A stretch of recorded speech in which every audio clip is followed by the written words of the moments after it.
안녕하세요. 삼성 SDS의 이삼영 기술사입니다. 오늘은 제가 클라우드 데이터 서비스를 위한 스토리지 시스템에 대한 이해에 대해서 간략히 설명을 드리고자 합니다. 네, 좀 전에 말씀드렸던 것처럼 클라우드 데이터 서비스를 위한 스토리지 시스템에 대해서 설명을 드리려고 합니다. 제가 준비한 목차는 보시는 바와 같이 크게 세 가지 꼭지로 되어 있습니다. 첫 번째는 클라우드 플랫폼 그리고 스토리지 시스템이 뭔지에 대해서 간략히 설명드릴 예정이고요. 그리고 스토리지 시스템에는 다양한 종류들이 존재하고 있습니다. 이 다양한 스토리지 시스템에 대해서 제가 종류를 간략히 설명드리겠습니다. 또한 스토리지는 데이터를 저장하는 공간입니다. 이 데이터를 저장하고 빠른 성능을 내기 위해서는 내부에 레이드라는 기법이 필요한데 이 레이드가 무엇인지 어떠한 종류가 있는지를 또 말씀을 드리겠습니다. 그리고 마지막으로 스토리지가 단순히 데이터만 저장하는 것이 아니라 많은 기업에서 아주 중요한 업무로 사용이 되고 있습니다. 이렇게 기업형 스토리지 시스템이 갖고 있는 주요한 특징, 기능에 대해서 설명을 드리고자 합니다. 그러면 본격적으로 설명을 드리겠습니다. 우선 클라우드에 대해서는 많은 학생들이 한 번쯤은 들어봤을 거라고 생각을 하고 있습니다. 이 클라우드를 서비스화하기 위해서는 클라우드 플랫폼이라고 하는 기반 어떤 인프라 구성 요소들이 필요합니다. 이 플랫폼 안에 다양한 서비스가 제공이 될 수 있는데요. 우선 보시는 바와 같이 클라우드 플랫폼 안에는 많은 요소들이 있습니다. 예를 들자면 서버, 그리고 오늘 중점적으로 말씀드릴 스토리지, 그리고 네트워크, 그리고 이러한 클라우드 플랫폼을 관리하기 위한 포털 또는 콘솔이 있을 수 있고요. 추가적으로 이러한 클라우드 서비스 환경에서 적합한 사용자에 대해서 서비스를 제공할 수 있는 인증 기능도 필요할 수 있습니다. 또한 이러한 클라우드 플랫폼 안에는 소프트웨어 그리고 응용 프로그램 다양한 소프트웨어가 탑재가 되면서 아주 다양한 서비스를 제공할 수 있습니다. 그래서 오른쪽에 보시는 바와 같이 이러한 클라우드 플랫폼 기반 위에 클라우드 서비스가 다양한 형태로 제공될 수 있는데요. 보시는 바와 같이 IaaS, PaaS, SaaS 세 가지의 어떤 큰 서비스 형태로 제공이 될 수 있습니다.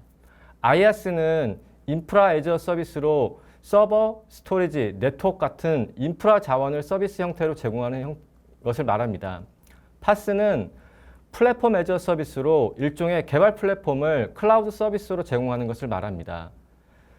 SaaS는 소프트웨어 애저 서비스로 이 클라우드 플랫폼 위에 올라와 있는 다양한 응용 프로그램들을 풀 패키지 형태의 소프트웨어로 서비스하는 형태를 말합니다. 이렇게 보시는 바와 같이 컴퓨터 또한 컨테이너, 네트워크, 보안 이러한 다양한 서비스를 클라우드 형태로 제공할 수 있는데요. 제가 오늘 말씀드릴 핵심 내용은 이 밑에 나와 있는 노란색 부분의 스토리지 영역입니다. 우선은 간략히 이 스토리지에 대한 클라우드 서비스가 어떤 것을 제공하는지 크게 5가지 형태로 나타냈는데요. 블록, 파일, 오브젝트, 그리고 백업, 아카이브 등입니다. 이러한 5가지에 대해서 제가 앞으로 차근차근 말씀을 드리도록 하겠습니다. 우선 이러한 클라우드 플랫폼을 그리고 스토리지 플랫폼을 잘 이해하기 위해서는 저희가 흔히 사용하고 있는 이 컴퓨터에 대한 아키텍처를 한번 이해해보고 갈 필요가 있습니다. 컴퓨터는 저희 일상생활에서 필수적으로 사용하는 어떤 기계인데요. 이 컴퓨터 하드웨어에는 어떤 다양한 요소들이 존재하고 있습니다. 보시는 바와 같이 기술적으로 말씀을 드리면 컴퓨터 하드웨어에는 중앙 처리 장치와 기억 장치, 그리고 데이터를 입력받는 입력 장치, 그리고 내부적으로 처리한 내용을 출력해주는 출력 장치, 그리고 이러한 중앙 처리 장치와 기억 장치, 입력 장치, 출력 장치 간의 인터페이스 데이터에 대한 전송을 담당하는 전송 통로, 즉 시스템 버스들로 구성이 되어 있습니다. 이러한 부분을 좀 상세히 말씀드리면 보시는 바와 같습니다. 중앙 처리 장치는 제어, 연산, 레지스트리 크게 이렇게 3가지로 나눌 수 있는데요. 본 PPT 장표에는 제어와 연산 장치에 대해서 우선 표기를 해놨습니다. 제어 장치는 말 그대로 컨트롤하는 영역입니다. CPU에서 각각이 연결되어 있는 제어할 수 있는 입출력 장치 또는 기억 장치 이런 연산 장치들에 대해서 동작을 제어하고 감독, 통제하는 기능을 수행합니다. 연산 장치는 산술 연산 또는 논리 연산, 수치에 대한 크기 비교, 자리 이동, 즉 비트 현상 같은 것을 수행하는 것으로 이해를 하시면 될 것 같습니다. 기억 장치는 크게 두 가지가 있습니다. 일종의 데이터를 캐시, 일시적으로 기억하고 있는 고속의 주기억 장치가 있고요. 또 하나는 데이터를 영구 보관하거나 장기 보관할 수 있는 보조기억 장치가 있습니다. 주기억 장치는 저희가 흔히 알고 있는 메인 메모리로 구성이 되어 있고, 보조기억 장치는 하드디스크 또는 솔리드 스테이트 디스크, CD, DVD 이런 것들로 구성이 되어 있습니다. 제가 오늘 핵심적으로 말씀드리려고 하고 있는 이 보조기억 장치 또는 스토리지 영역이 주로 하드디스크, SSD로 구성되어 있다는 것을 미리 좀 설명을 드립니다. 또한 입력 장치는 앞에서 잠깐 말씀드렸던 것처럼 컴퓨터에서 처리할 데이터와 정보를 외부에서 입력받기 위한 장치입니다. 출력 장치는 중앙 처리 장치에서 처리된 결과를 일종의 화면에 디스플레이하는 역할로 쉽게 생각할 수 있습니다. 프린터가 될 수도 있고 스피커가 될 수도 있고, 저희가 흔히 볼 수 있는 디스플레이들이 출력 장치들입니다. 또한 좀 전에 말씀드렸던 것처럼 이러한 중앙 처리 장치와 기억 장치, 입출력 장치와 출력 장치들을 모두 연계해서 일종의 데이터 통신 채널을 제공해 주는 것을 시스템 버스라고 하고 있고, 이 시스템 버스는 크게 내부 버스, 외부 버스, 그리고 용도에 따라서는 데이터 버스, 주소 버스, 제어 버스 등으로 구분이 되어 있습니다. 우선 이렇게 컴퓨터 하드웨어에 대해서 설명드린 이유는 맨 앞에서 설명드렸던 클라우드 플랫폼이 아주 유사한 형태로 구성되어 있기 때문입니다. 보시는 바와 같이 클라우드 컴퓨팅이 앞에서 설명드렸던 컴퓨터 하드웨어 아키텍처의 확장판이라고 보시면 될 것 같습니다. 일종의 데이터 센터라고 하고 있는 큰 기반 설비를 제공하고 있는 센터에 일종의 플랫폼을 구성하게 되어 있는데요. 이러한 플랫폼들은 서버, 스토리지, 네트워크 등의 하드웨어 기반 위에서 응용 프로그램, 가상화, 자동화, 포털, 콘솔, 관리, 인증 기능 등을 위한 소프트웨어들로 구성이 되어 있습니다. 또한 이런 것들을 유기적으로 연계해서 네트워크를 통해서 데이터 센터와 단말기를 연결하고 플랫폼 기반 위에서 서비스를 제공하고 있습니다.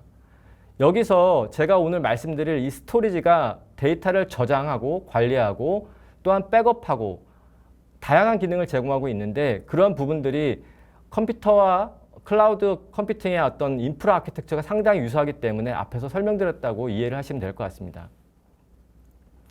클라우드 컴퓨팅의 요소에 대해서 한 번 더 짚고 가면 다음과 같습니다. 서버는 컴퓨터에서 생각하고 있는 일종의 중앙 처리 장치로 생각하면 될 것 같습니다. 클라우드 컴퓨팅 환경에서는 이러한 서버로 다양한 용도를 쓸 수 있습니다. VM이라고 하는 가상 머신을 구성할 수도 있고요. GPU 서버 또는 HPC 서버 또는 베어메탈 서버를 그대로 제공해 줄 수도 있습니다. 또한 이러한 서버들을 서비스 형태로 본다고 하면 오토 스케일링이라고 하는 필요할 때 서버를 자동적으로 확장하거나 축소시킬 수 있는 기능까지도 클라우드 환경에서는 제공을 하고 있습니다. 그리고 오늘 중점적으로 말씀드릴 스토리지가 단순히 데이터를 저장하는 것만이 아니라 용도에 따라서 구분이 크게 됩니다. 블록, 파일, 오브젝트로 크게 구분이 되고요. 또한 용도로 보면 데이터를 보관하는 방법 또는 보호하는 방법에 있어서 백업 또는 아카이브 형태로도 쓸 수가 있습니다. 네트워크는 당연히 이러한 서버, 스토리지 간의 연결을 구성하거나 센터 또는 단말기 간의 어떤 네트워크 통신을 제공하기 위해서 사용된다고 보시면 될 것 같고요. 응용 프로그램은 컴퓨터에서 생각하시는 어떤 다양한 소프트웨어처럼 생각을 하셔도 될 것 같습니다. 클라우드 환경에서는 이러한 응용 프로그램들이 하나의 또 서비스 형태로 제공될 수도 있는데요. 어플리케이션 서비스, 일종의 메일, 푸시 이런 기능을 제공할 수도 있고요. 또는 데브옵스 관련된 툴을 제공하거나 데이터 분석과 관련된 부분, 그리고 요즘 가장 핫한 AI, ML 관련된 인공지능과 관련된 서비스들도 응용 프로그램 연계를 통해서 제공을 해줄 수도 있습니다. 그리고 클라우드 플랫폼은 앞에서도 계속 말씀드렸지만 이러한 클라우드 서비스를 전반적으로 제공해주고 유기적으로 관리할 수 있는 통합된 인프라 환경과 소프트웨어의 결합 패키지로 볼 수 있는데요. 볼 수 있습니다. 그리고 다양하게 퍼블릭 또는 프라이빗 서비스 형태로 제공이 가능합니다. 그러면 이제 본격적으로 스토리지에 대해서 좀 더 깊게 말씀드리도록 하겠습니다. 스토리지에 대해서 종류와 레이드에 대해서 우선 간략히 요약 페이지 먼저 말씀을 드리겠습니다. 스토리지는 데이터를 저장한다고 쉽게 이해를 할 수 있는데요. 접속 방식과 데이터 처리 방식에 따라서 이 스토리지가 구분이 될 수 있습니다. 뒤에 각각에 대해서 차근차근 가능하면 좀 쉽게 설명을 드릴 예정인데요. 우선 접속 방식에는 DAS, NAS, SEN으로 구성이 될 수 있고 데이터 처리 방식에 따라서는 블록, 파일, 오브젝트로 구분이 될 수 있습니다. 또한 이러한 스토리지에 대해서 성능과 가용성을 향상시키기 위한 디스크 레벨의 보호 기법을 적용을 하는데요. 이러한 보호 기법을 레이드라고 하고 있습니다. 그리고 컴퓨터에서 잠시 보조기억 장치에서 이야기 드렸던 것처럼 하드디스크 또는 SSD로 구성이 될 수 있는데요. 스토리지 시스템은 현재 주로 하드디스크와 SSD 그리고 추가적으로 NVMe 디스크로 구성이 되어 있습니다. 이러한 부분들을 하나하나씩 찬찬히 설명드리겠습니다. 앞에서 말씀드렸던 것처럼 접속 방식에 따라서 DAS, NAS, SEN으로 구분된다고 말씀드렸습니다. DAS는 보시는 바와 같이 다이렉트 어태치드 스토리지입니다. 즉 직접 연결되어 있는 구성이고요. 이 다음 페이지부터 추가적으로 각각에 대해서 상세히 말씀드리겠지만 여기서는 쉽게 직접 연결되어 있다는 거에 포커싱을 하시면 될 것 같습니다. NAS는 네트워크 기반으로 어태치드된 스토리지입니다. 즉 TCP/IP 기반으로 일종의 네트워크 스위치를 통해 가지고 서버와 스토리지가 연결되어 있는 구성 형태라고 좀 생각을 하시면 될 것 같습니다. SEN은 스토리지 에어리어 네트워크입니다. DAS가 직접 연결됐다고 말씀을 드렸었는데요. SEN은 서버, 즉 컴퓨팅 자원들과 스토리지 서비스를 제공하는 스토리지 시스템 간의 중간에 스토리지 패브릭이라고 하는 추가적인 매체가 필요한 구성입니다. 이거에 대해서 좀 상세히 말씀드릴 예정이고요. 각각의 이런 접속 방식을 위해서는 서버 또는 스토리지 간에 데이터를 어떤 식으로 통신할 건지, 어떠한 규격으로 제공할 건지에 대한 합의가 필요한데요. 이런 합의를 일반적으로 프로토콜이라는 용어를 쓰고 있습니다. DAS 같은 경우에는 파이버 채널 기반의 프로토콜, FCP라는 프로토콜을 쓰고 있고요. NAS는 SMB 방식 또는 NFS 방식의 프로토콜을 사용을 하고 있습니다. SEN은 FCP를 사용할 수도 있고 또한 iSCSI 또는 FC 기반의 NVMe 프로토콜을 사용할 수가 있습니다. 이런 부분은 약간 좀 전문적인 부분이지만 쉽게 좀 이해를 하고 좀 기억했으면 좋은 포인트는 각각의 접속 방식에 따라서 고유의 어떤 규약, 프로토콜이 존재하고 있다는 것입니다. 그리고 일반적으로 스토리지들이 이렇게 다양한 형태의 서비스를 제공한다고 보시면 될 것 같습니다. 그러면 하나하나씩 더 자세히 말씀을 드리면 DAS에 대해서 먼저 말씀을 드리겠습니다. DAS는 그림에서 보면 좀 쉽게 이해가 될 것 같은데요. 다이렉트 어태치드 스토리지입니다. 서버에서 스토리지 간에 직접 연결이 되어 있습니다. 오른쪽 그림을 보시면 HBA라고 하는 호스트 버스 어댑터를 통해서 스토리지가 연결되어 있는데요. 일반적으로 HBA는 FC 기반의 프로토콜과 파이버 채널 인터페이스를 지원한다고 생각하시면 될 것 같습니다. 즉 서버의 호스트 버스 어댑터를 이용해서 스토리지 시스템을 직접 연결하는 방식을 DAS라고 하고 있고, 이렇게 구성했을 때는 장단점을 간략히 말씀드리면 데이터 전송 속도를 보장할 수 있고 일종의 데디케이트한 어떤 서비스 형태를 사용할 수 있다고 보시면 될 것 같습니다. 하지만 뒤에 비교해서 말씀드리겠지만 SEN 패브릭을 사용했을 때 대비 어떤 공유에 대한 어떤 효과는 떨어집니다. 아무래도 1대1 형태의 어떤 스토리지를 사용하다 보니까 어떤 확장성, 유연성이 좀 부족한 구성 형태라고 좀 이해를 해주시면 될 것 같습니다. 두 번째는 NAS입니다. NAS는 네트워크 기반으로 연결되어 있는 건데요. 보시는 바와 같이 서버와 스토리지 간에 NIC라고 하는 네트워크 인터페이스 카드를 통해서 일반적으로 TCP/IP 통신을 통하고 네트워크 스위치를 통해서 스토리지에 연결되는 구성을 갖고 있다고 보시면 될 것 같습니다. 앞에서 잠깐 이야기 드렸던 HBA랑 좀 다른 얘기죠. 그래서 일반적으로 네트워크 카드를 이용한다고 보시면 될 것 같고요. 이러한 NAS 서비스를 제공하기 위한 스토리지는 별도의 운영체제를 가진 스토리지 시스템입니다. 그래서 자체적으로 파일 시스템을 관리하고 있고 일반적으로 해당하는 볼륨을 네트워크를 통해 익스포트를 하고 그걸 사용하고자 하는 클라이언트 서버들은 임포트를 해서 특정 파일 시스템에 마운트해서 데이터를 쓰는 형태를 사용한다고 보시면 될 것 같습니다. 이러한 NAS 스토리지가 갖고 있는 어떤 장점은 이기종 간에 파일에 대한 공유가 가능하다는 것이고요.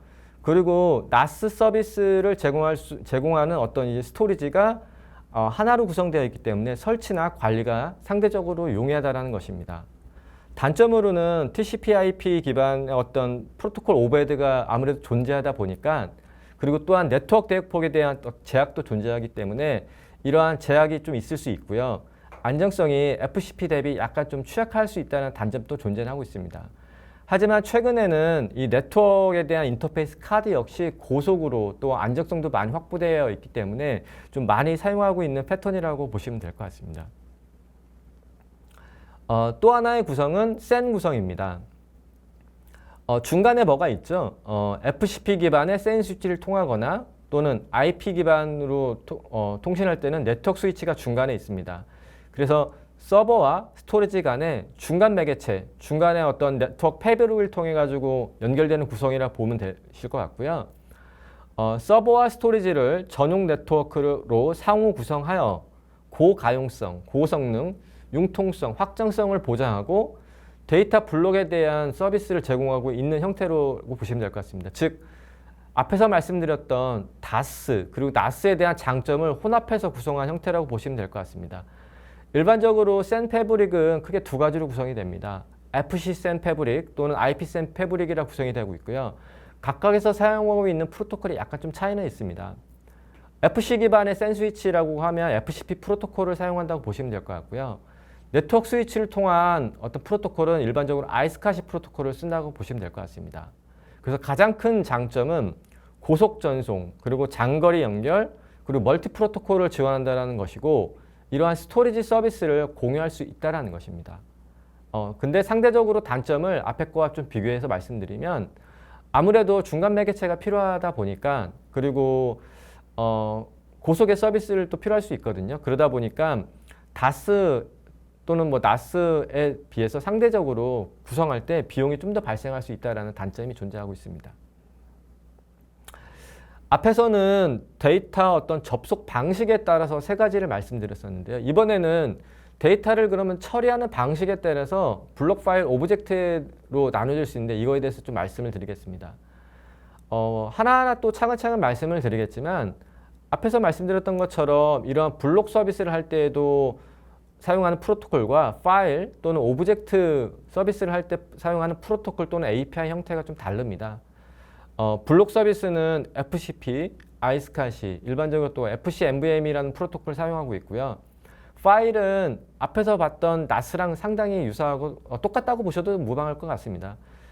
파일 서비스는 일종의 SMB 또는 NFS 프로토콜을 사용한다고 보시면 될 것 같은데 오브젝트는 아마 처음 말씀드릴 것 같기도 합니다. 일종의 객체에 대해서 저장 관리하고 서비스를 제공하는 형태를 말하는데 일반적으로 RESTful API 기반의 인터페이스를 제공하거나 프로토콜로 보면 저희가 쉽게 인터넷에 사용할 때 사용하는 HTTP 프로토콜을 사용한다고 보시면 될 것 같습니다. 하나하나 또 말씀을 드리면 블록 스토리지 서비스는 개념부터 말씀드리면 데이터를 처리함에 있어서 어떤 고정 크기의 블록으로 나누어서 저장하는 방식을 얘기합니다. 보통 이런 스토리지 서비스의 형태를 주차장에 비유해서 많이 설명을 하곤 하는데요. 블록 서비스는 주차장이 마치 다 이제 지정되어 있는 것처럼 특정 영역으로 다 세팅이 되어 있다고 보시면 될 것 같습니다. 그래서 해당하는 주차 공간에 자동차가 딱 지정이 돼서 주차되는 이런 형태로 좀 보시면 될 것 같고요.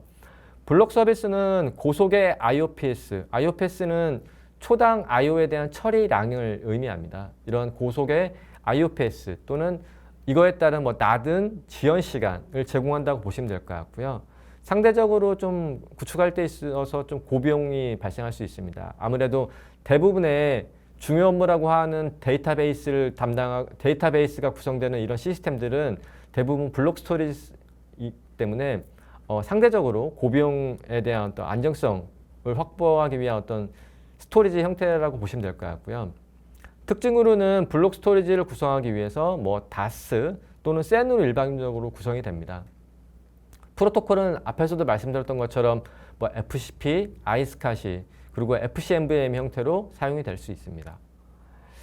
파일은 말 그대로 파일 단위로 데이터를 처리하는 것입니다. 앞에서는 데이터를 처리함에 있어서 블록이라고 쪼개서 이 블록 레벨로 데이터를 처리한다고 말씀드렸었는데요. 파일 스토리지는 말 그대로 파일 레벨로 데이터를 처리한다고 보시면 될 것 같습니다. 쉽게 저희가 이해하기 위해서 일종의 컴퓨터 안에 있는 일종의 폴더가 있잖아요. 이 폴더 안에 파일들이 존재하는데 이러한 파일 단위로 데이터가 처리가 된다고 좀 보시면 될 것 같습니다. 그래서 아무래도 사용자 친화적인 인터페이스를 제공하고 있고요. 파일 스토리지는 스케일 아웃이라고 하는 어떤 확장성을 일반적으로 갖고 있습니다. 확장이 좀 용이한 구성을 갖고 있고요. 그리고 접속 방식은 앞에서도 말씀드렸던 것처럼 NAS 기반, 즉 네트워크 기반으로 접속을 하는 스토리지 형태를 띠고 있고 프로토콜로는 SMB 또는 NFS로 구성이 되어 있습니다. SMB, NFS에 대해서 말씀은 드렸지만 좀 더 부연 설명을 드리면 일종의 SMB는 윈도우 서버 계열에서 파일에 대한 공유를 하기 위한 프로토콜로 보시면 될 것 같고요. NFS는 뭐 리눅스 또는 유닉스 환경에서 데이터 파일을 공유하기 위한 프로토콜로 보시면 될 것 같습니다. 그리고 좀 생소할 수 있는데요. 오브젝트 스토리지가 또 있을 수 있습니다.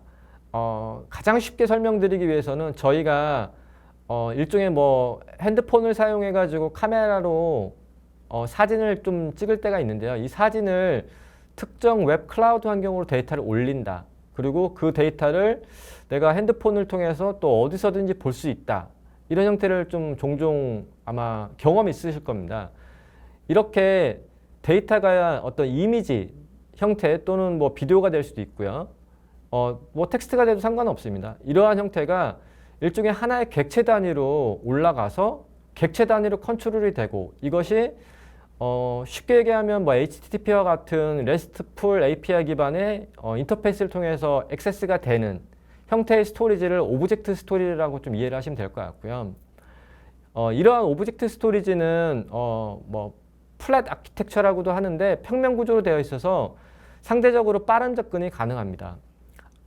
파일 스토리지와 좀 비교를 해보면 파일 스토리지가 일종의 뭐 폴더의 폴더 밑에 있는 어떤 데이터를 찾아가기 위해서 어떤 다양한 탐색을 해야 되는 어떤 번거로움이 있을 수 있는데요. 오브젝트 스토리지 같은 경우에는 이러한 객체를 찾아감에 있어서 아주 손쉽게 주소 정보만 알고 있으면 찾아갈 수 있습니다. 그러다 보니까 빠른 접근이 가능하고요. 뭐 단점도 있을 수 있습니다. 오브젝트에 대한 수정이 좀 어렵다라는 게 있고요. 그리고 성능이 상대적으로 낮습니다. 그런 특징이 있어서 있는 스토리지라고 보시면 될 것 같습니다. 오브젝트 스토리지는 데이터와 메타데이터 그리고 식별자를 포함해서 데이터가 관리가 되고 저장이 되는데요. 메타데이터를 좀 추가 설명드리면 데이터가 생성될 때 이게 뭐 언제 생성되었는지 그리고 누가 생성했는지 뭐 파일에 대한 뭐 크기는 얼마인지 이런 것들을 좀 포함되어 있는 어떤 데이터라고 보시면 될 것 같습니다. 이러한 정보들만 갖고 있으면 오브젝트 데이터를 손쉽게 제어하고 서비스를 받을 수 있습니다. 앞에서 스토리지에 대해서 뭐 크게 세 가지를 다 말씀드렸었죠. 뭐 다스, 나스, 센 그리고 서비스 유형에 따라서는 데이터를 처리하는 유형에 따라서는 뭐 블럭, 파일, 오브젝트에 말씀드렸었는데요. 이러한 서비스를 잘 제공하려면 스토리지가 가용성과 성능이 뒷받침이 되어야 됩니다. 그래서 이러한 가용성과 성능을 뒷받침하기 위해서 일반적으로 사용되는 기법이 레이드라는 기법이 있습니다. 이 레이드는 보시는 바와 같이 redundant array of 뭐 inexpensive 또는 independent disk라고 합니다. 즉 여러 개의 하드 디스크를 조합해서 일부 중복된 데이터를 좀 저장 관리해서 성능 또는 가용성을 향상시키는 기법을 레이드라고 하고 있습니다. 레이드에는 크게 스탠다드 레이드 기법과 그러니까 하이브리드 레이드 기법이 있는데요. 쉽게 말씀드리면 스탠다드 레이드 기법은 0, 1, 5, 6처럼 뭐 하나의 번호로 되어 있다고 보시면 될 것 같고요.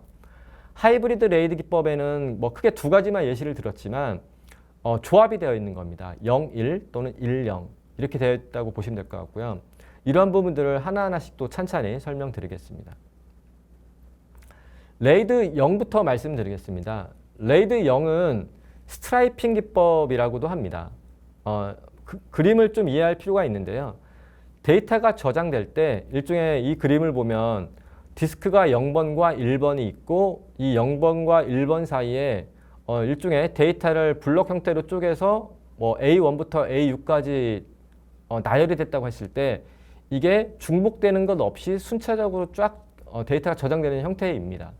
예를 들어서 뭐 디스크 0, 1이 아니라 0, 1, 2, 3 이렇게 4개가 있을 때는 데이터가 저장되는 게 A, 1, 2, 3, 4, 뭐 5, 6, 7, 8 이런 식으로 쫙 펼쳐지게 구성이 되어 있고요. 실제 이렇게 데이터가 저장되는 형태의 사이즈는 스트랩 사이즈라고 하고 있습니다. 이렇게 구성하는 목적은 디스크를 최대한 활용해서 성능을 극대화해서 데이터를 쓰고자 하는 게 목적입니다. 그래서 성능 향상만을 추구하는 어떤 모델이라고 보시면 될 것 같고요. 이렇게 사용했을 때 어떤 취약점이 존재할 수 있죠. 그것은 바로 데이터에 대한 가용성입니다. 즉 디스크가 혹시나 하나가 문제가 있을 경우에 전체에 대한 내용이 깨질 수 있는 위험성이 존재하고 있습니다. 그래서 나와 있는 게 일종의 또 다른 기법들이 있는데요. 차근차근 보도록 하겠습니다. 여기서는 레이드 0라는 게 일종의 스트라이핑 기법이고 성능 향상을 극대화하기 위한 기법이라고 보시면 될 것 같습니다. 두 번째는 반대입니다. 레이드 1은 미러링입니다. 보시는 바와 같이 디스크가 0, 1 두 개가 있을 때 A1이 좀 중복이 되어 있죠. 한쪽에 1, 2, 3, 4, 5 이렇게 저장이 될 수 있고요. 이거와 똑같은 데이터가 반대편에 있습니다. 1, 2, 3, 4, 5 이런 식으로. 그러다 보니까 두 개의 디스크가 있으며 중복된 데이터가 똑같이 있는 거고요. 사용할 수 있는 용량은 아무래도 2분의 1로 줄겠죠. 즉 용량은 바로 줄겠지만 가용성은 한쪽 디스크가 문제가 생기더라도 반대편 디스크를 통해 가지고 데이터를 서비스할 수 있기 때문에 완전한 가용성을 제공해 줍니다. 즉 디스크를 풀로 사용해서 성능을 충분히 뽑진 못할 수 있겠지만 안정성은 최대한 극대화한 모델로 보시면 될 것 같습니다. 이 레이드 5를 또 설명드릴 예정인데요. 앞에서 설명드렸던 레이드 1은 완전하게 미러링 되어 있는 디스크 구성입니다. 예를 들자면 0, 1, 2, 3 4개의 디스크를 갖고 레이드 1을 구성했을 때는 2개만 실질적으로 사용할 수 있는 가용 공간을 제공해 줍니다. 즉 50%밖에 제공을 못하게 되거든요. 아무래도 그렇게 구성이 됐을 때는 고비용의 디스크이기 때문에 좀 더 효과적으로 공간을 확보하면서도 성능을 좀 더 높일 수 있는 방안이 없지 않을까를 고민을 해보다가 패리티라고 하는 기법을 좀 더 생각을 해내게 됩니다. 그래서 보시는 바와 같이 패리티는 일종의 한번 데이터가 쓰여질 때 이 데이터가 어떤 형태로 그러니까 쓰여졌는지 어떠한 뭐 내용으로 쓰여졌는지 또는 이게 혹시나 문제가 됐을 때 복구를 하기 위해서 어떠한 복구를 하기 위한 어떤 정보까지가 포함되어 있는 데이터라고 쉽게 보시면 될 것 같습니다. 그래서 일종의 그림에서 보시는 것과 같이 A, 1, 2, 3, P가 일종의 한 세트입니다. 1, 2, 3을 쓸 때 이 1, 2, 3과 관련된 연계 정보가 일종의 패리티라고 하는 정보에 저장이 되고 있고요. 이 정보만 갖고 있으면 A1이 문제가 생기든 A2가 문제가 생기든 또는 A3가 문제가 생기든 즉 셋 중에 하나입니다. 문제가 생기든 AP를 통해 가지고 그 데이터를 복구를 할 수 있다는 겁니다. 즉 하나만 있어도 복구가 된다는 거고요. 대신 이렇게 구성을 했을 때는 아무래도 앞에서 설명했던 레이드 1에서 50%를 쓰는 것 대비 이 그림에서 보면 4분의 3에 대한 데이터 가용 용량을 쓸 수 있습니다. 그러다 보니 성능과 가용성 모두를 향상시키는 기법이라고 보시면 될 것 같습니다. 이 레이드에는 이 장표에는 추가는 설명되어 있지 않지만 패리티를 저장하는 방법에 있어서도 고정 패리티냐 분산 패리티냐라고 나누기도 합니다. 근데 레이드 5는 보시는 바와 같이 이제 분산 패리티 형태를 쓰고 있고요. 각각의 디스크에서 패리티에 대한 부분이 아까 분산 배치되어 있는 형태를 띠고 있다라고 보시면 될 것 같습니다. 해당하는 레이드 5는 패리티가 하나입니다. 근데 엔터프라이즈, 즉 그 기업형에서 사용하고 있는 스토리지 같은 경우에는 좀 더 고가용성을 요구하기도 합니다. 그런 경우에 사용하는 게 듀얼 패리티를 쓰고 있는데요. 그 듀얼 패리티를 일종의 레이드 6라는 용어를 쓰고 있습니다. 앞에 레이드 5랑 아주 유사하고요. 단지 차이점은 레이드 5가 패리티가 하나인 거에 비해서 레이드 6는 패리티가 2개라는 겁니다. 그래서 즉 디스크가 2개가 장애가 나더라도 안정적으로 데이터를 복구할 수 있다는 겁니다. 하지만 아무래도 레이드 5 대비 데이터를 패리티 연산을 하기 위한 오버헤드가 더 있을 수 있고요. 일반적으로 얘기할 때 레이드 1이 이중화되어 있다, 레이드 5가 패리티가 하나다, 또는 레이드 6가 패리티가 2개다라고 했을 때 데이터를 저장하는 때 발생하는 페널티를 가끔 얘기할 때가 있는데 이 라이트 페널티가 레이드 1은 2, 레이드 5는 4, 레이드 6는 보통 6이라고 언급을 하고 있습니다. 즉 아무래도 데이터를 쓸 때는 5, 6으로 올라갈 때에 좀 느릴 수 있다. 이런 거는 좀 이해를 하시면 더 좋을 것도 같습니다. 앞에서 얘기했던 0, 1, 5, 6 같은 경우에는 하나의 기법으로 되어 있죠. 이게 아까 서두에 말씀드렸던 레이드의 어떤 스탠다드 레이드 기법이라고 보시면 될 것 같고 0과 1을 혼합해서 구성하거나 뭐 이거를 좀 순서를 뒤바꿔서 1, 0으로 쓸 수 있는데요. 이렇게 두 가지 기법이 혼합되어 있는 구성을 하이브리드 레이드 기법이라고 합니다. 그래서 우선 레이드 0, 1부터 말씀을 드리면 미러드 상태의 어떤 스트라이핑 기법이라고 하는데 그림에서 보시는 바와 같이 레이드 0으로 스트라이핑 먼저 처리를 하고 이걸 갖고 다시 레이드 1에 미러링을 하는 구성을 이 레이드 0, 1이라고 합니다. 뒤에 레이드 10과 좀 비교가 많이 필요한 기법이 0, 1인데요. 제가 이 자료를 만들 때 빨간색으로 A1, A1을 좀 색깔 표시를 해놨습니다. 레이드 1, 0, 0는 이렇게 되어 있고요. 우선 그림 먼저 보시면 레이드 1, 0는 스트라이핑 미러인데 미러링을 하고 그 다음에 스트라이핑을 처리한 게 좀 순서가 바뀌어 있죠. 이러한 형태가 앞에 것과 좀 차이점 뭐냐면 레이드 0, 1 같은 경우에 스트라이핑을 하고 미러링을 했을 때 혹시 디스크 0번과 2번이 동시에 만약에 장애가 나면 전체 데이터가 깨지는, 전체 데이터가 소실되는 현상이 발생할 수 있습니다. 즉 같은 데이터죠. 두 개의 디스크가 동시에 깨질 일이 그렇게 흔하지는 않겠지만 어쨌든 디스크 0번과 2번이 동시에 깨질 때는 보시는 바와 같이 빨간색으로 표기되어 있는 A1이 전부 다 소실될 수 있고 이 두 데이터가 소실된다고 하면 나머지 1과 3번에서 이 데이터를 복구할 수는 없습니다. 그러다 보니 이러한 기법보다 뒤에서 설명드릴 1, 0이 좀 더 안정한 구성이 되겠죠. 그래서 우선은 미러링을 구성을 하고 스트라이핑을 처리해서 0번과 2번이 동시에 장애가 나더라도 상관없죠. 1번과 3번에서 복구가 가능하니까. 그래서 일반적으로는 레이드 0, 1보다는 레이드 10을 더 많이 쓰고 있고 일반적으로 엔터프라이즈 환경에서는 레이드 10 또는 여기에는 표기가 되어 있지 않지만 레이드 50을 좀 많이 쓴다라고 보시면 될 것 같습니다. 이건 좀 번외적인 얘기지만 최근에는 하드디스크와 SSD를 보다 좀 더 사양이 더 좋은 NVMe 디바이스도 나와 있습니다.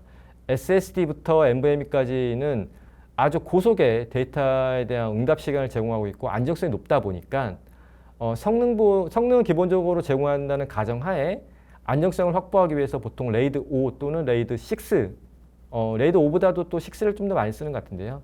레이드 6를 좀 더 최근에 많이 쓴다라고 좀 알고 계시면 더 좋을 것 같기도 합니다. 이제 또 세 번째 꼭지인데요. 그러면 앞에서 설명드렸던 이러한 스토리지의 어떤 형태, 뭐 데이터 처리 방식, 그리고 뭐 가용성 성능을 제공하는 것을 갖고 그러면 어떠한 서비스를 하고 있는지를 뭐 간략히 좀 보고자 합니다. 그래서 제가 좀 간략히 정리한 꼭지는 크게 네 가지고요.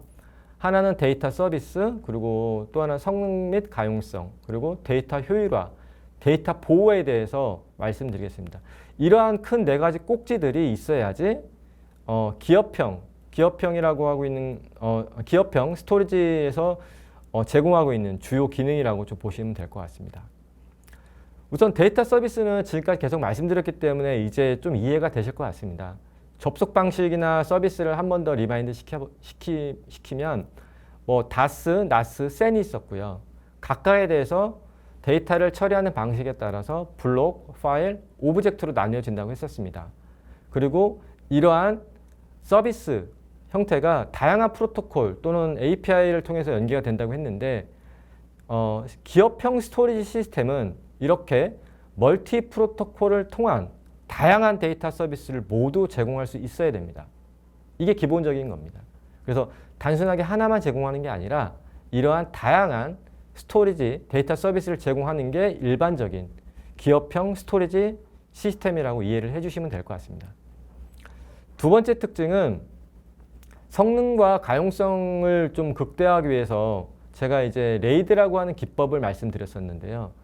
이러한 레이드를 구성하기 위한 어떤 디바이스 매체가 여러 가지 종류가 있을 수 있습니다. 아주 쉽게 이해하는 하드디스크 드라이브가 있고요. 두 번째는 솔리드 스테이트 디스크 또는 또 최근에 나와 있는 NVMe SSD가 있을 수 있습니다. 그림으로 보시면 뭐 HDD랑 SSD랑 구분이 되고 있죠. HDD는 일종의 뭐 헤드 스핀들을 통해 가지고 데이터를 검색하는 이런 어떤 미디어라고 보시면 될 것 같고, SSD는 이렇게 스핀들과 같은 어떤 플래터나 스핀들 이런 것들이 없죠. 전자신호에 의해서 데이터를 바로바로 액세스하는 구조로 되어 있기 때문에 SSD가 아주 상당히 빠를 수밖에 없습니다. 그래서 예전에는 HDD 기반으로 일부 사용을 했지만 최근에 기업형 스토리지는 대부분 SSD로 가고 있다라고 이해를 하시면 될 것 같고요. 이 SSD도 좀 더 발전이 되고 있는 상황입니다. 예를 들자면 이 SSD를 스토리지 내부에서 액세스하는 기법이 또 뭐 인터페이스 채널이 좀 다를 수 있는데요. 기존에는 뭐 SAS 채널을 통해 가지고 SSD를 액세스를 했다라고 하면 최근에는 PCI 기반의 SSD를 액세스하는 형태로 바뀌고 있습니다. 그러다 보니까 좀 더 빠르게 데이터를 서비스하는 게 이제 기업형 스토리지의 어떤 목적이라고 보시면 될 것 같고, 이 안에서도 또한 다양한 기법들이 또 활용이 되고 있습니다. QoS 또는 티어링이라고 하는 기법들이 사용될 수 있는데요. QoS는 이러한 성능에 대해서 리밋을 걸거나 또는 보장을 해주는 어떤 역할을 해준다고 보시면 될 것 같습니다. 나는 이러한 스토리지 서비스를 쓸 때 어느 정도의 성능이 필요해 라고 하면 그 성능을 제공하기 위해서 스토리지 시스템이 이러한 기능을 제공한다고 보시면 될 것 같고요. 또 하나 많이 사용되는 기법들이 티어링이라고 하는 기법을 또 기업형 스토리지에 쓰고 있습니다. 예를 들자면 고속의 저장 스토리지와 또는 뭐 시간이 좀 지나도 시간이 지난 후에 데이터 보관만 필요하지 고성능이 필요하지 않을 때는 중저가의 장기 보관용 스토리지가 필요할 수 있는데요. 이러한 고성능 스토리지와 중저가의 장기 보관 스토리지 간의 데이터를 연계해서 이동시키는 기법들이 필요할 수 있는데, 이러한 기법들을 일종의 티어링이라고 하고도 합니다. 그래서 서로 다른 스토리지 간의 데이터를 이동을 시킬 수도 있고요. 하나의 스토리지에서 하드디스크 또는 SSD를 동시 구성해서 이 내부적으로 정책 기반으로 데이터를 넘길 수도 있습니다. 어쨌든 이렇게 스토리지 시스템은 고성능을 제공할 수도 있어야 되고, 필요에 따라서는 QoS라고 하는 성능에 대해서는 리밋을 걸거나 보장해주는 기능도 제공해야 되고, 티어링이라고 하는 스토리지를 좀 더 효율적으로 관리할 수 있는 기능도 제공을 해줘야 되는 게 일반적인 기업형 스토리지의 기능들입니다. 또한 데이터 효율화 관련돼서 다양한 기능들을 제공을 해줘야 됩니다. 여기서는 크게 네 가지를 말씀드리고자 하는데요. 제로 디텍트 또는 중복 제거, 압축, 컴팩트라는 용어로 말씀을 드리겠습니다. 우선 스토리지 시스템의 데이터를 쓸 때 뭐 데이터를 쓰고 지우고 다양한 오퍼레이션이 발생할 수 있는데요. 이렇게 쓰고 지우고 했을 때 데이터가 완전히 없어지는 건 아닙니다. 스토리지 내부에 쓰이고 지웠다라는 어떤 링크 정보만 끊어졌을 뿐이지 그 안에서 실질적으로 삭제된 데이터는 여전히 존재하고 있습니다. 또한 이러한 데이터를 나중에 좀 효율적으로 좀 쓸 필요가 있을 때 이미 해지가 돼가지고 내가 회수가 필요한, 리클레임이 필요한 공간이 있을 수 있는데요. 이러한 리클레임이 필요한 공간들을 디텍션하는 게 일종의 제로 디텍션이라고 보시면 될 것 같습니다. 이렇게 내가 회수가 가능한 공간을 찾아낼 수 있는 기능들이 기업형 스토리지에서 일반적으로 제공을 해주고 있고요. 또한 최근에 많이 사용되는 기법들이 중복 제거와 압축에 대한 기법들입니다. 예를 들어서 VDI라고 하고 있는 어떤 데스크탑 서비스를 클라우드 환경에서 제공한다고 봤을 때 뭐 100명이 될 수도 있고 1000명이 될 수도 있는 사용자한테 같은 OS 이미지를 제공해 줄 수 있는데요. 이거를 똑같은 사이즈로 다 똑같이 제공할 필요는 없거든요. 즉 중복된 데이터가 상당히 많습니다. 이 OS 이미지에는. 그러다 보니까 이렇게 예를 들자면 OS 이미지가 중복된 거에 대해서 좀 효과적으로 줄여서 압축까지 해가지고 이미지를 슬림할 수 있다고 하면 아무래도 스토리지 시스템을 좀 더 효과적으로 효과적으로 쓸 수 있겠죠. 그러다 보니까 스토리지 시스템에서는 중복 제거와 압축이라는 기능을 일반적으로 제공을 해주고 있습니다. 또한 내부적으로 이렇게 제로 디텍션이 되고 중복 제거나 압축이 된 이후에 데이터를 최종적으로 저장할 때 일종의 사이즈, 패키지화되어 있는 형태로 데이터를 저장하기도 하는데요. 이러한 용어를 좀 제조사마다 좀 차이는 있지만 컴팩트라는 용어를 쓰기도 합니다. 어쨌든 이렇게 데이터를 효율화하기 위해서 디텍션을 하든 중복 제거를 하든 압축을 하든 이런 기능들이 기본적으로 스토리지 시스템에서는 제공을 해줘야 됩니다. 그리고 또 가장 중요한 부분이 될 수 있는데요. 스토리지는 데이터를 핵심적으로 보호해주는 역할을 해줘야 됩니다. 이 핵심적으로 보호해주는 역할에는 다양한 또 기법들이 존재할 수 있는데요. 쉽게 얘기하면 DR에 대한 기능도 제공해 줄 수 있어야 되고 또한 데이터에 대한 백업에 대해서도 제공을 해줘야 됩니다. 데이터를 스토리지 레벨에서 어떤 보호하기 위해서 이미지를 복제를 뜨는 형태가 또 크게 두 가지가 있을 수 있는데요. 하나는 전체 용량에 대해서 이미지를 뜨는 클로닝이라는 기법이 있고요. 또 하나는 일종의 변경된 포인트만 따로 관리해서 복제를 뜨는 스냅샷 기법들이 있습니다. 이렇게 클로닝 또는 클론 또는 스냅 이런 기법들을 사용해서 DR과 백업을 구성해서 데이터를 보호할 수 있는데요. 이렇게 데이터를 보호할 때 거리 또는 구성 방식에 따라서 싱크 방식 또는 어싱크 방식으로 나뉘어지기도 합니다. 일반적으로 싱크 방식은 오른쪽 그림과 같이 데이터를 보호할 때 내가 보호하고자 하는 주센터에 있는 운영 스토리지와 그리고 이것을 백업 또는 DR을 구성하기 위한 타겟 스토리지 간에 데이터를 완전 동기화하는 기법이 복제 방식입니다. 번호의 순서를 잠깐 따라가 보면 위에 싱크 복제 방식에서 1번인 서버에서 스토리지로 데이터가 흘러가는 거고 소스에서 타겟으로 데이터가 흘러가는 게 2번입니다. 그리고 타겟 쪽에서 데이터를 잘 받았다고 하면 3번을 통해서 보낸 쪽에다가 에크 신호를 날리게 되어 있고요. 그리고 맨 마지막으로 소스 스토리지는 서버에다가 응답을 보내줍니다. 즉 1, 2, 3, 4가 하나의 사이클로 구성돼서 소스와 타겟이 동시에 업데이트되는 구성을 얘기하고 있습니다. 이렇게 됐을 때 데이터가 완전히 동기화가 되겠죠. 밑에 거는 약간 좀 차이는 있습니다. 밑에 거는 비동기 방식인데 1번과 2번을 보시면 서버에서 운영 스토리지, 소스 쪽에 데이터를 쏘고 바로 소스 쪽에서 에크 신호를 날려줍니다. 그리고 그 이후에 소스에서 타겟으로 데이터를 보내주고 에크 신호를 날려줍니다. 한 박자가 느린 어떤 동기화 방식을 쓰고 있고요. 이렇게 쓰는 이유는 싱크와 어싱크 간의 약간 좀 구성상의 거리상의 차이에 따라서 구성하는 방법이 좀 다르기 때문입니다. 예. 아무래도 근거리에 있으면 동기화 방식으로 갈 수밖에 없고요. 근데 거리가 상당히 멀다라고 하면 아무래도 동기화 방식으로 구성했을 때는 응답 시간에 대한 지연이 발생할 수 있기 때문에 거리가 멀 때는 비동기 방식을 사용한다고 보시면 될 것 같습니다. 이제 거의 마무리가 됐습니다. 앞에서 보셨던 그림인데요. 좀 더 이제 요약을 좀 해드리도록 하겠습니다. 클라우드 플랫폼은 컴퓨팅 아키텍처와 상당히 유사하다고 말씀을 드렸었고요. 그 안에서 서버, 스토리지, 네트워크, 포털, 콘솔, 인증 관리 그리고 다양한 소프트웨어들로 클라우드 플랫폼이 구성된다고 말씀을 드렸습니다. 이 안에서 뭐 IaaS, PaaS, SaaS 같은 서비스 형태가 제공이 된다고 말씀드렸었고, 이 안에서 제가 이제 스토리지를 상세하게 말씀드렸었죠.